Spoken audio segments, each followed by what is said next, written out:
Brazil টিমে যেখানে Rodrigo, Vinicius, রাফিনহার মতো প্লেয়াররা দলে বিদ্যমান, দুইজন চ্যাম্পিয়ন্স লিগ উইনিং টিমের কি মেম্বার, একজন আবার গত সিজনে বার্সেলোনার বেস্ট ফরওয়ার্ড, কিন্তু ন্যাশনালে এসে গোল দেওয়া তো দূরের কথা, লো ব্লক ডিফেন্স ভাঙতেও হিমশিম খাচ্ছে ওরা। কিন্তু একজন তো এই কাজটা অনায়াসে করত। ফুটবল ক্যারিয়ারে হাজারটা ইনজুরি আসলেও এই মানুষটা ব্রাজিলের জার্সিতে নিজের শেষ রক্তবিন্দু পর্যন্ত লড়ে যাওয়ার মানসিকতা নিয়ে মাঠে নামতো। 10 বছরের বেশি সময় ধরে ব্রাজিল ফুটবলের সবচেয়ে বাজে সময়ে নিজের কাঁধে বয়ে নিয়ে গেছে দলকে। গোটা একটা দেশের প্রত্যাশার চাপ সবসময় যার উপর ছিল, যাকে প্রতিপক্ষ মুখিয়ে থাকতো ক্রিটিসাইজ করার জন্য, এরপরও যাকে থামানো যায়নি মাঠের খেলায়, নেইমার জুনিয়র। এত সবকিছুর পরও নেইমারের প্যাশন নিয়ে প্রশ্ন উঠতে পারে না, ওঠা উচিতও নয়।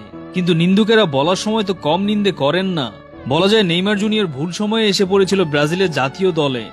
যে মানুষটার জন্য একটা উইনিং স্কোয়াড রেডি করতে পারেনি ব্রাজিল, সেই মানুষটা একা আর কতটুকু পথ হাঁটবে।